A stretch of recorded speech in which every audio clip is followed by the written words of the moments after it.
Hey everybody, welcome to the Multifamily Legacy Podcast. I'm your host, Corey Peterson, and today, just like every week we come to the show, I'm super thankful and grateful to be able to bring you extraordinary guests with extraordinary experiences.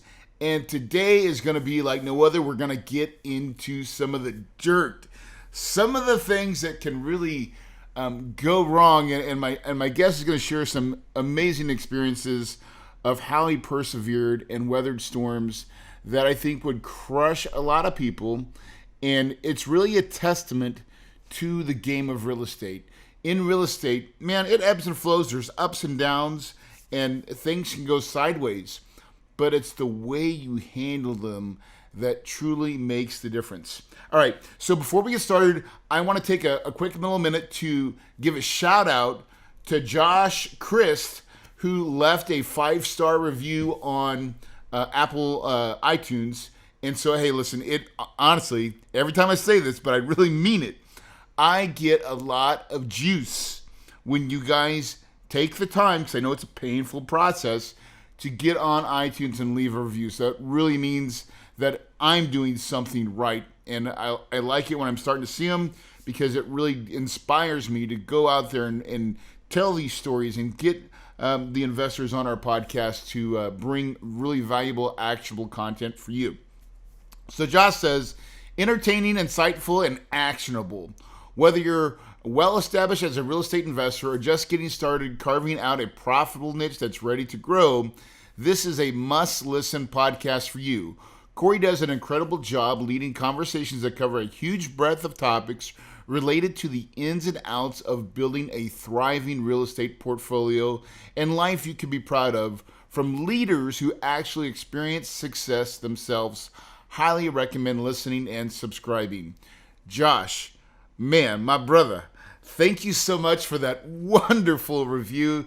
It means a lot to me, and really, when you guys do this, I get excited to read these things. It means that I'm making a difference.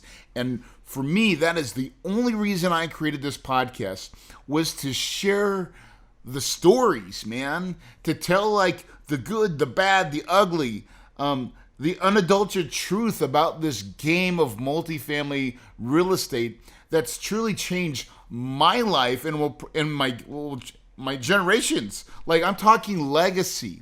And that really is my vision, and why I created this podcast, was to get you off your butt, get you inspired, give you a little piece of nugget, some knowledge, so you can get out there and start making your legacy wealth, to make your sunsets and palm trees happen. It's so important that we don't just be idle, that you don't listen to these podcasts and go, deaf and dumb and don't take any actionable steps. Guys, it is in the little things that you will find the most success.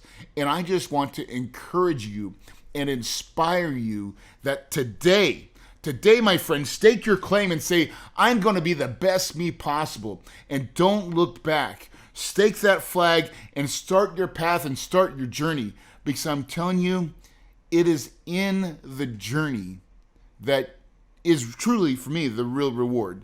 So I want to introduce my next guest. His name is Andrew Cushman, and he started off with single families just like I did in the depths of the Great Recession, where he completed about 27 single family flips, flips and fix flips, and he made profit on all of them. And then in 2011, really this is about the same time I did, he transitioned to acquiring and repositioning of multifamily properties. And his team has acquired around 1,800 multifamily units. So he's been, he's very successful in his own right. He now acquires B-class value-add properties throughout the Southeast. That's kind of his market that he works in.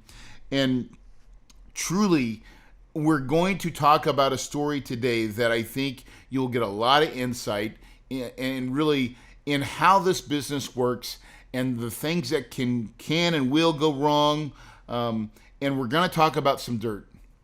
Hey, Andrew, welcome to the show, brother. Hey, Corey. Good to talk with you again, man. Hey, so you've got a pretty neat story, and I would love to. You've been doing real estate for a while. I think we both kind of have the same mentor. At least initially, it was Dave Lindahl. Or at least that was my mentor. Was that your mentor too? Indirectly. So my mentor was actually a guy who had started with Dave Lindahl, who way back when, and then he had done 800 units, and I hired him. So I actually I actually found so I found a Dave Lindahl success story, and that guy was my mentor. All right, on. So we were just talking before we kind of started the show about just the market overall and how what things are working, and love to get your perspective on the market, opportunities, and all just kind of everything apartments. What's your Yeah, take on it? yeah, you ever been to like Six Flags or a theme park and gotten on a roller coaster and you're going up and you're enjoying the ride and you're watching the horizon get further and further down, and then all of a sudden you kind of level out and you pause and the clicking noise stops. I feel like the clicking noise just stopped. And I don't quite know. It's one of those roller coasters where the downside is a black tunnel, right? So it's like I don't know where this is going to go, but I just feel like it's probably headed down to some degree, which Yeah, to me says opportunity, right? Um, so me too. yeah, and so like most operators I talk to, their assets are doing just fine. However, the list of operators that I talk to who are starting to struggle is building, mostly in the lower end, C's and Those maybe C C class minuses. properties. Yep. Yeah, that's where it's starting. And so, with Congress's, I mean, let's see, right now, today's the end of July. Congress is still debating what they're going to do, but it seems like it's not going to be as flush as the last program, right? Yep. And so, if they drop that, not as many people are going to be easily making rent. So, we're looking at long term, probably double digit unemployment. And while I don't think we're going to be in as bad a shape as we were, real estate is going to be as in bad a shape as the last recession, because the last recession, real estate We lost caused, lending too. Yeah. yeah, really, we had horrible lending standards. And so real estate and lending caused it, where this time around, real estate was probably the strongest thing out there. Yeah. And something else is dragging everybody down. And candidly, I think multifamily and maybe industrial, a few other things, are going to be the strongest thing standing. Yeah. So I'm really glad to be in this niche and thankful. And I think it's going to lead to opportunity, not probably across the board like last time, but there's going to be pockets of distress. Yeah, I agree too. Well, think about this, Andrew. This is kind of what I've been thinking too. Is how many new investors that were probably fix and flippers, or went to a seminar and they got into that C class property, probably over leveraged, probably not really quite knowing what they're doing.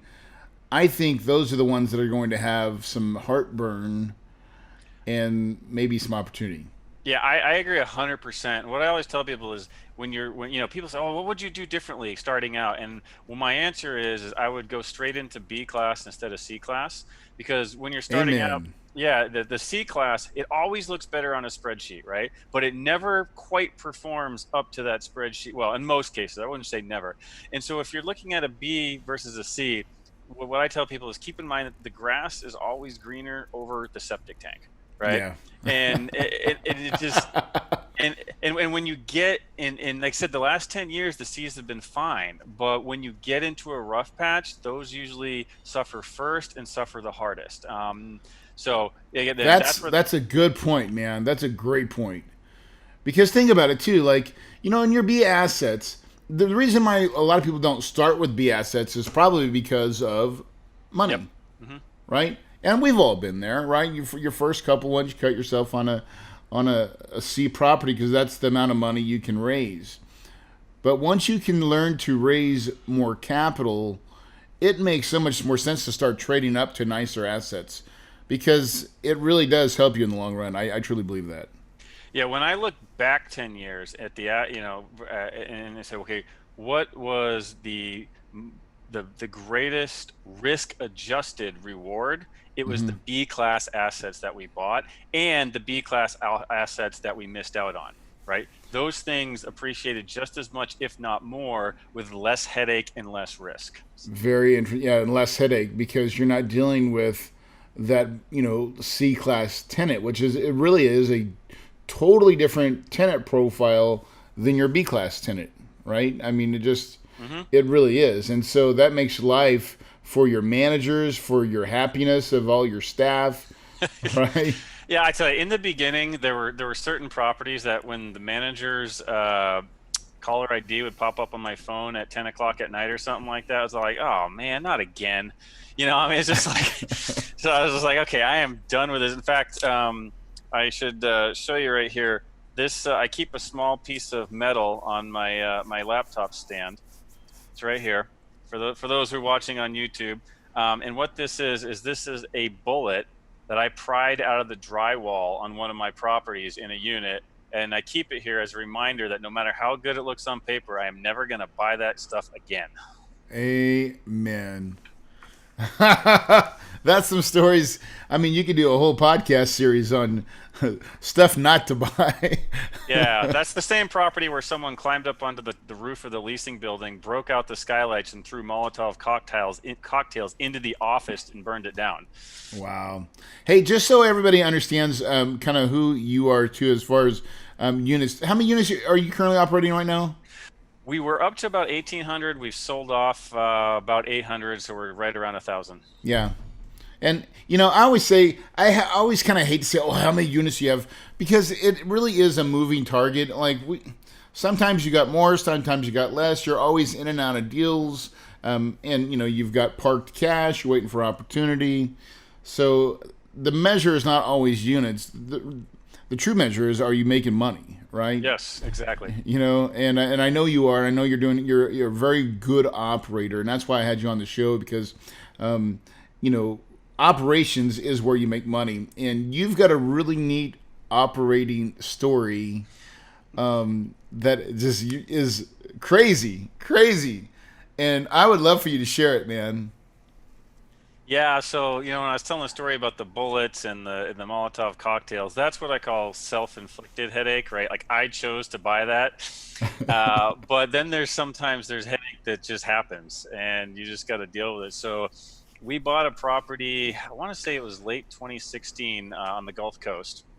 It was 150 units. It was a C. It had, probably a good decade of deferred maintenance. The owner was from Ohio, didn't go down there. It was his only asset, didn't really know how to self-manage it. The maintenance guy was over 300 pounds, right? So not, think He of can't even get underneath a sink, right? yeah. These are buildings with crawl spaces and sinks. I'm like, that guy cannot get under those. He can't physically do a lot of the requirements. He can't get on the roof. I mean, and he literally basically spent his days in the office. So it was poorly run, poor shape. So we bought it. We got a really good deal on it. Prior two buyers couldn't close. We spent a little. I think we spent about 1.1 million. We bought it for 4 million. We spent about 1.1 fixing it up. It took almost 2 years to do that. Just got it upgraded. $1.1 million in rehab, right? Yeah. That's a pretty good, decent sized rehab on that size of apartment. And I really want to back up because this is a key point. What you just said, you just went through it, but like it fell through twice with two different buyers. Mm-hmm. That is typically a really good opportunity if you can come in and be that other guy, and you can do it with confidence. Like, I'm the guy who's going to bring you to close. However, it's got to be at this price. The previous two buyers were under contract at 4.5. Yeah. But we were at like 4 and like, no, this is where it works for us. And it eventually came back around like, I don't know, 4 or 5 or 6 months later. So. Beautiful. Good job. So yeah, so we finished the rehab, had a nice stabilized property. It looked great. We were 100% occupied. We're like, okay, cool, we're there. We refinanced. We closed the refinance, and then the manager that so you're beautiful right now at that point. Yeah, so we're like, cool, this is a great asset, great market, growing like crazy, good strong incomes. Like, all right, now's the time where we sit and we hold in cash flow for the next 3 to 5 years. So our manager, who did a great job with it, stabilized it. She went and took another job at another property to keep moving up the ladder. We found a great new manager, brought her in. 3 days later, Hurricane Michael came through with 155 mile an hour winds, And overnight, we went from 100% occupancy to 16% occupancy. We Whoa. had water was within 1 inch of the door frames. Roofs gone, windows gone, siding gone. We had one guy who was trapped in his unit for 3 days because no one knew, because everyone was supposed to evacuate. No one knew he Yeah. was there. And we lost 95% of our trees. It was kind of a forested property. Now it's a very open property. And so all those trees came down, and just think of the trees like cutting through buildings like machete knives, just like slicing the Oh building. yeah. That's big. Those pine trees with the big tall, they literally just slice through the buildings. Wow. And so and the storm only took 3 or 4 hours, but we literally just went. It was that powerful that it just gutted your property. Gutted the property. So all of a sudden, collections went from 115 to we were happy. That was October, and then I think in December we were excited that we collected like $18,000. Holy on crap! On a 150 unit property, and so this is where having a good insurance broker and having the right insurance comes into place. So I'm a bit of a weather nerd, so I kind of saw this coming. And I actually had contractors come down the day before and stay at a local hotel. We had already signed up a public adjuster, and we had already basically written up the notification of claim for the insurance company. All right, so you see the storm coming. You know it's probably going to hit real close to your property, and you're not just sitting on your laurels. You're like, let's be ready. Let's get all these things in place because we're going to have to try to. Because your worst case, you're thinking you're going to lose a bunch of roofs, and you need to get that's probably what I'd be thinking. Is like, oh man, we're going to lose roofs. We got to get tarps on them real quick. We don't want anything else to damage. Exactly. Like we want, that's the first thing is like get tarps on, even if it's giant holes, you want tarps because especially in Florida, stuff molds up really fast when it gets soaking wet, right? Yeah. I mean, the whole thing I got a property in New Orleans, so that's right. Yeah. Same thing. You're familiar with it. Yeah. So, but the reason we did that about notifying the insurance ahead of time or being ready is because if you've got a property and you have a fire, that's just a one-off, right? So you contact the insurance company, no big deal. When you have an entire city that gets blown off the map, the volume of insurance claims is massive. And if you don't get first in line and you end up 3-4 months then you're last, right? Then you're hosed because your property is sitting there turning to mold and dust. Getting worse and dilapidated. Getting worse and worse. And there's properties that, we were able to get started the next day with cutting out trees and starting to patch roofs. That's good advice, man. That is great advice. And there were properties down. In fact, there's a property just around the corner, like a quarter mile from us. They didn't file their claim quickly enough. And there's actually lots of properties around town like this. And within the last time I was there in January, that property was still sitting there in shambles, like the second story gone. Like it just and the word around the town is they're still processing their insurance, right? Oh my gosh. So if you're ever in the unfortunate situation where you're in a area wide disaster, get in line with your carrier right away because they back up and forget. I mean, getting an adjuster it was that they were months out too. Wow. I mean, that's huge insight to that world because we don't think about these things, but when you're right in it, I mean, that difference between some timing, especially for your property, for these $1 million properties, it makes a big difference.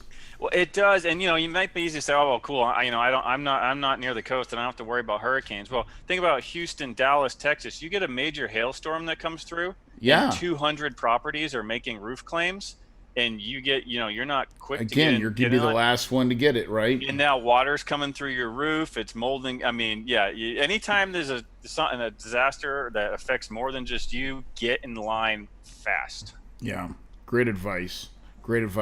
So. Now, insurance-wise, let's talk about the value of having good insurance. So obviously, you have an insurance guy that you use, a broker, I'm sure, right? And he goes out and always gets you the best type of insurance for your property. Is there anything special you do insurance wise when you buy properties, or is it Um, just so kind you of know, standard? I do want to give a shout out. His name is Robert Hamilton with Insurance of America. He's based out of Atlanta. I've never come across a guy as good and thorough and knowledgeable as Robert. And so, yeah, he takes care of all of our insurance needs. And so, a couple of the key things to keep in mind is, and I remember I made this mistake on my first deal, is I bought insurance. I was looking at insurance. This is before I knew Robert. And I said, well, hey, this cash value policy is a lot cheaper than replacement cost policy. So Right. I'm going to get cash value, right? And fortunately, before anything happened, I eventually was educated on the difference between the two. And so if you have a cash value policy, the insurance company is going to come in and say, okay, well, this stove, well, it was worth $800, but it was 5 years old, so the actual cash value is 300, and then we're going to depreciate. So here's $200 for your stove, right? You Yeah. can't replace a stove for two You hundred can't get dollars. a new stove for $200. Now, and multiply that times 10, 144 or 100, something. Yeah. 140 something units, and not just the stove, but the walls, the cabinets, the roofs, everything. Everything. If we had had a cash value policy, that probably would have been done. Just Yeah. done. We were fortunate. Yeah, we did, and we do this with all of our properties. We have actual replacement value, and a lot of times people will try to. What happens is the insurers come in and they say, oh, it'll cost $70 a square foot to rebuild this property, so they use that to value it. And a lot of times you kind of hope they come in low because the lower number means a lower premium. But in this case, and actually in other properties, they had come in with a low number, and we're like, we think that's actually higher, right? Because we're like, yeah, that's going to make our premium higher, but we don't want to be caught in a situation where the insurance payout isn't enough to rebuild the property. Right. Well, they start saying, well, hey, this is kind of what we figured, and so that's what you're going to get, right? Yeah, and then there's another thing called co-insurance, where if they come back and say, hey, you knowingly undervalued this property, and it should have been insured for more. I don't know how it actually works, because fortunately I've never been in this situation, but there's a huge penalty where they come back and you don't get as much. So Yeah. That's another thing. Make sure it is properly and accurately valued and not just construed to get you the lowest premium. Because insurance is one of those things where you hope you never need to use it. And if you don't, it's like, I wish I didn't have to pay those premiums. But the minute Yep. something happens, You want to be able to do, yeah. Now, on that, in that insurance premium, did you have to pay a percentage? Was it just a one flat fee? Do you know how you had to pay your deductible? Some of them are, Because every insurance is a little different, right? yeah, and we don't have a blanket policy across all units. We have it by asset. So some Yep. of them, So what you're talking about is some of them is a flat deductible of like 25 grand or whatever, and then others it's a percentage of value. So let's say Percent of rent collected or Yeah, something so- like yeah, that, so or let's say, 1%, 2%, or something like that. well, then here's the tricky thing is that you say, oh, I have a 2% deductible. Sweet, that sounds great. No, it's not. It's not. Because what they do I've is learned this one too. if you're gonna, let's say you need a roof replaced, and they come in and they say, oh, well, the value of the building that roof is on is this, and where your deductible is 2% of it, so your deductible is 100 grand, by the way. Yeah, $150,000, and you're like, Well, that doesn't wait. I'll just pay for cash with my roofs. Like, dude, that just screwed up my whole business plan. Yeah, Like, let me just pull 125 out of my butt, and So Yeah. we try to avoid those the percentage ones, and then in addition to the property insurance and of course liability, what we also had is we had paid for what's called loss of rent insurance. Yes, that's another big one that we always include too. Yeah, and so that's how we paid the mortgage and kept up with everything while we were down to 16% occupancy, is because how that loss of rent insurance works. It's a beautiful thing. Is we said, hey, look, the month before the storm, we're collecting 115,000. Now we're collecting 15,000. Yeah. And loss of rent insurance, you pay us the difference, right? And so Beautiful. And so we went to them as soon as the storm, like literally the next day. We said, look, we're down to 16%. This is going to be a huge number. Cut us a check in advance and we'll sort the details out later. And they did. We had a check for 250 grand like within 2 weeks. because it was Wow. so obvious. Like, okay, there's like no question. Yeah, you take a pic, like here's my building before and here's it after, Yeah, and so we right? were able to use that plus our own reserves to start the rebuilding process immediately and get way ahead of most other Oh properties. man, that a couple. I mean, those are big lessons. The first part of just all of it so far, but like insurance is important. Um, try not to avoid that percentage because that's happened to me once, and it'll only happen once unless I just absolutely have to. Yeah. Because it really does. You're like, wait a second, that's not what I. And here's the thing with not all insurance people are going to give you the full Monty of how it really works. So, we fired that guy, by the way, and now we have a great guy that just really gives us the ins and outs because you really want to know what's my total liability. If that catastrophe happens, what's my total exposure for me, right? Yeah, exactly. And what I found is a lot of insurance brokers don't actually fully understand some of the gaps and the holes in the exposure in a lot of the Yeah, policies. yeah. So you really just want to find someone good. So now you get the property. Now you're rebuilding it again, right? Hmm. And how long does that take? We just finished in June of 2020. Oh, right on. Yep. So and it was so to get this. So we bought it for 4 million. We rehabbed it for 1.1. We ended up having to gut it to the studs, and spent. I think we're up to just a little over 5 million rebuilding it. Wow. Now, all insurance proceeds, With thankfully. insurance money, though, with insurance money, Yeah. So here's the upside.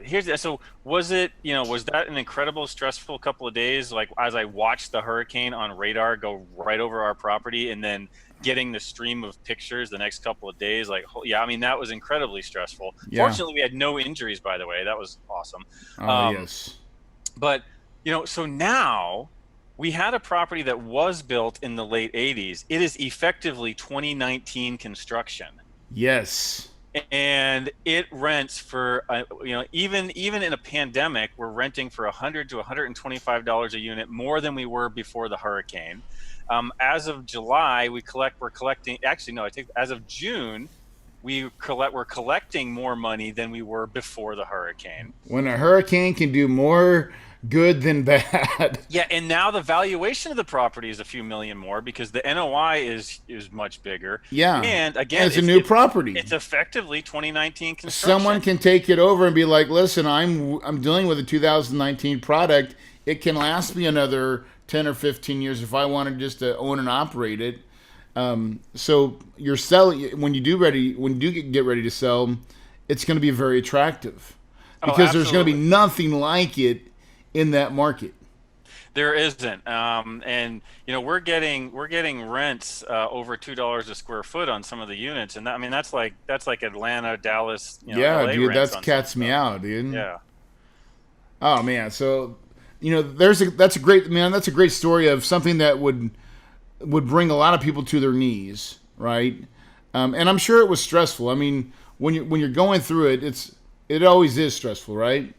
Oh, absolutely. It was very stressful, especially like I said, all the cell service was wiped out, right? Yeah, So the next day, I'm getting like one picture here, like I'm getting a text of like our maintenance guy just he panicked, yeah. and he was just sending me these texts of like, it Because you was live in, I'm in California. yeah, and your property is in Florida Florida. Panhandle, yeah. And basically, he was sending me these, apocalyptic text messages and pictures, and just like I could tell he was in complete panic mode. I'm like, okay, I And need a and little and, more no, and information. now you can't fly there yet because maybe the airports are down. Like, and you're just working from the phone and from as all the things you know how to do, which is call your insurance, get everything ready, you've already been proactive a little bit, but that's all you can do, right? And then you got to Yeah. trust your team and the people to carry out and carry on, right? And what management were you? Are you self managing or did you have a management company, third party? No, we used third party, and they did a fantastic job of jumping right on it and getting down there as soon as the authorities would let them get down there. Yeah, And they handled it exceptionally a well. lot of the work for you, right? and just keeping you abreast of what's going on. Yeah, and actually, really a key thing that made this as successful as it was is our management company. Again, before I had these conversations before the storm, I said, "Hey, can do you what is the top public adjuster that you would recommend we talk to if this thing comes through like I think it will?" Yeah. And they give us a name, and we talked to that guy. And let me tell you, it's one thing to negotiate and deal with your insurance company if you've got like a kitchen fire or something. Yeah. But when you've got a $5 million claim, or even just if a building burns down, it's not, oh, here's 8 units and here's a bid to repair it. The report, what they go through and they itemize every single thing. So the damage report for us was over 1,000 pages. Yeah, that's reams and reams of paper.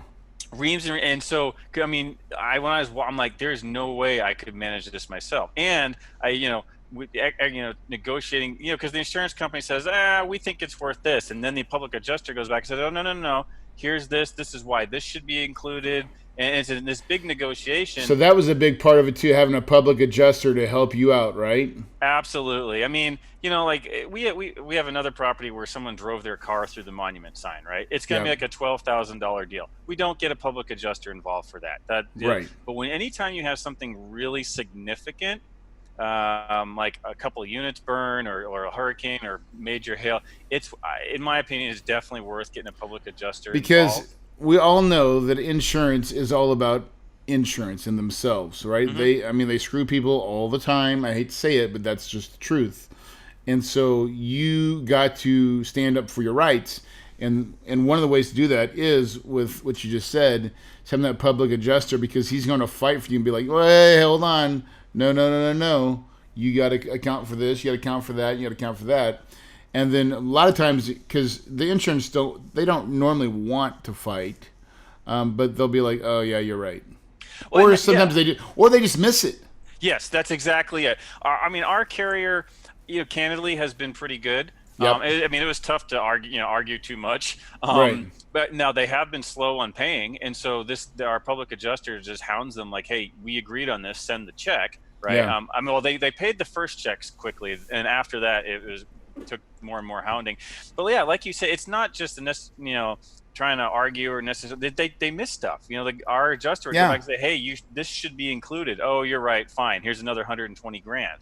Right. And if you don't, but if you don't find it, they're sure not gonna give up the information. Be like, oh man, hey, we screwed up here, so here's an extra 120. Said no insurance company ever.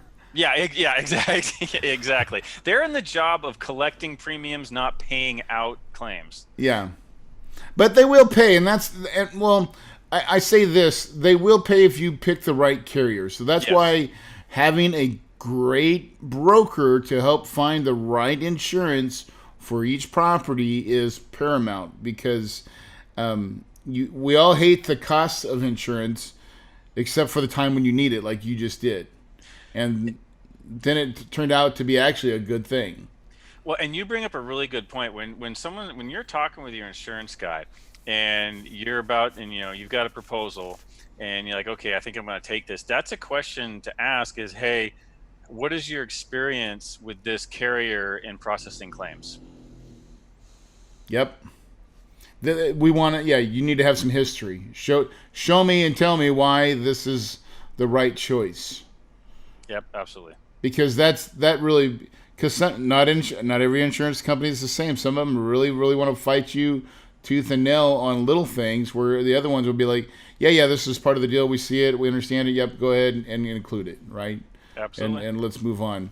So now that you got everything buttoned up, your rehab's done, let's talk. What's the income like now? I mean, did you just spit out cash flow better than you ever thought, or what? Yeah, our NOI is running at 70 to 75,000 a month. And beautiful. So if you throw a 6 cap on that, I mean, it's depending on what cap rate you put on, it's anywhere from a $13 to $15 million property now. That you bought for 5 or 4? Wait, you said 4? We bought for 4, and we were all in for a little over 5. So yeah, brother. I mean, I wish I could. I mean, it's probably it's 25% skill, 75% luck, but sometimes it's but at the same time, you have to have your your contingencies in place in advance Yes. to have something like that work out well for you. Because like I said, the property a quarter mile down the street, it did not work out well for them.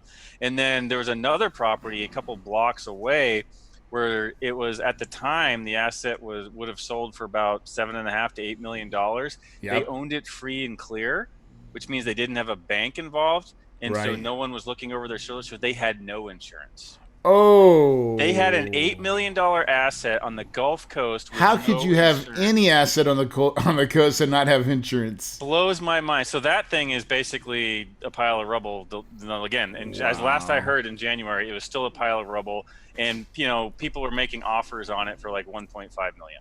Right, for peanuts. Yep. Yeah. Wow. That man, dude, what a great story of about a $6 million turnaround, a little bit more maybe. Yeah. It was on an asset that got wiped out by a hurricane. But you stayed the course. You took the licks.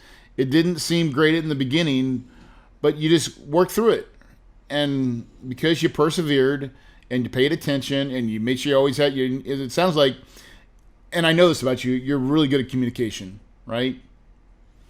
Investor communication was key, really key. To let everyone know, hey, yes, this is a disaster, but we do have this covered. Like and that was the minute it happened. That was the communication of, hey, this is going to be a rough road for the next 12 to 18 months. Yeah. However, we should exit this in better condition than we entered it.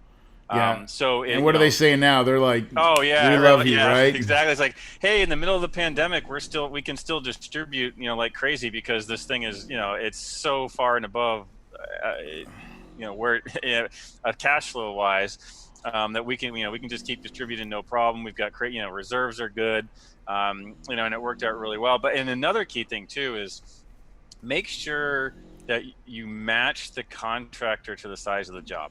Yeah. Right. You don't have your local vendor who does turns for you come in and do a $500,000, $1 million, $5 million renovation job. Yeah. You got to make sure you pick the contractor like that. That is that they can manage a job that complex, right? And even if you've got like one fire unit, that's a lot of components. If you've got to gut that thing down to the studs, and that's your electrical, your plumbing, drywall, all that stuff.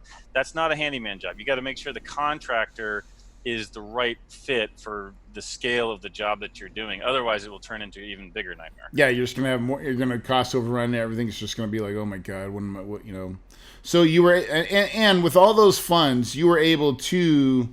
Did you end up having to come out of pocket or raise any new money, or were you able to get it done all with insurance money? We got 100% of it done with insurance money. Beautiful, dude. That is absolutely beautiful. Well, what a story, man.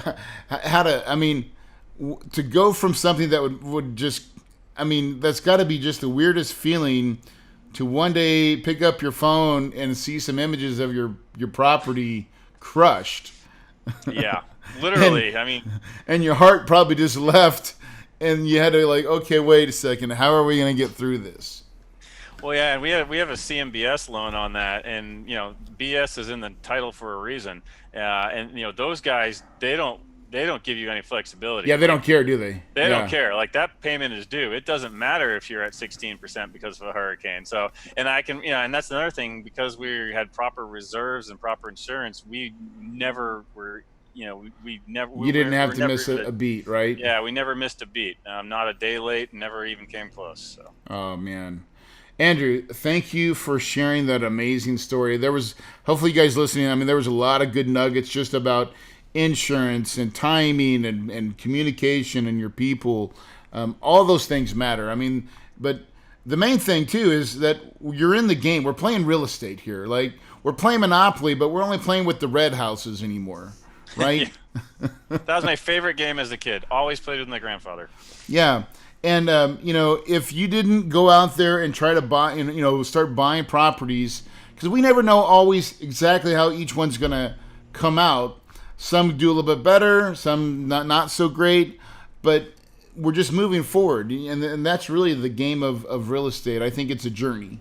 Mm-hmm. And you're on a great journey. What's your end game, man? Like, Where do you see yourself, 5 years from now? What are you doing?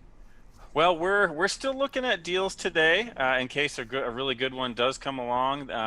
But we're really kind of laying the groundwork for scaling up, and the next cycle that I think is coming. Yeah. We're hoping to buy like 3 to 5 thousand units in the next 3 to 4, maybe 5 years, probably starting 2021. Yep. And you have like I said, this last cycle we did 1,800, and I think this cycle we'd like to at least double that. So Yeah.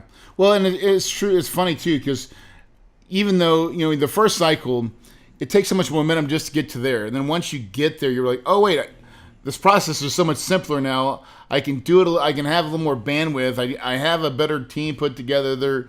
They're seasoned, and then truly your ability to raise capital becomes easier the more and more you raise capital, the more and more people. And when you go through a deal like this, your capital understands and responds, and they respect you, and that they become raving fans. I'm sure you had so many investors become raving fans through that project. yeah, I say the majority of our new investors these days are referrals, so which is Yeah. really nice. That's the best way, man. That is the absolute best way. Well, listen, Andrew, if people are looking to find you, where can they find you at? Yeah, I'm on the usual, bigger pockets in LinkedIn, but if you really want to connect and possibly actually have a conversation or whatever, best thing to do is just Google Vantage Point Acquisitions. The website is vpacq.com, and there's a couple of tabs on there. One is just contact us, and if you just fill that out, it comes to our email, and like I said, we can have a conversation. There's a tab on there actually. We've got a mastermind going that's for active investors only, meaning you have to have done at least one deal. So Yep. it's actually kind of restricted. But yeah, the best way is the website. Contact us, and Okay, we'll make sure we put that in the show notes too. yeah, and like I said, happy to have a conversation from there. So we've definitely learned a lot over the years, and especially on that property. Yeah. Well, listen. Again, I just want to thank you for coming on the show, guys.